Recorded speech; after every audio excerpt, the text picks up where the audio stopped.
ಸ್ವರ ಚಿಹ್ನೆಗಳನ್ನು ಓದೋದು. ವ್ಯಂಜನ ಪ್ಲಸ್ ಸ್ವರ, ಸ್ವರದ ಚಿಹ್ನೆ ಗುಣಿತಾಕ್ಷರ. ಕ ಅ ಅ, ಕ ತಲೆಕಟ್ಟು ಕ. ಕ ಅ ಇಲಿ, ಕ ಇಲಿ ಕ. ಕ ಇ ಗುಡಿಸಿ, ಕ ಗುಡಿಸಿ ಕಿ. ಕ ಈ ಗುಡಿಸಿನ ದೀರ್ಘ, ಕ ಗುಡಿಸಿನ ದೀರ್ಘ ಕಿ. ಕ ಉ ಕೊಂಬು, ಕ ಕೊಂಬು ಕು. ಕ ಉ ಕೊಂಬಿನ ದೀರ್ಘ, ಕ ಕೊಂಬಿನ ದೀರ್ಘ ಕು.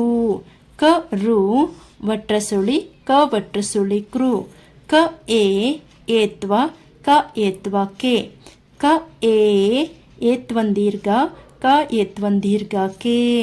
ಕ ಐ ಐತ್ವ, ಕ ಐತ್ವ ಕೈ. ಕ ಓ ಓತ್ವ, ಕ ಓತ್ವ ಕೋ. ಕ ಓ ಓತ್ವನ್ ದೀರ್ಘ, ಕ ಓತ್ವನ್ ದೀರ್ಘ ಕೋ. ಕ ಔ ಔತ್ವ, ಕ ಔತ್ವ ಕೌ. ಕ ಅಂ ಕ 1 0 ಕಂ. ಕ ಅಹ ಅಹ, ಕ 2 0 ಕಹ.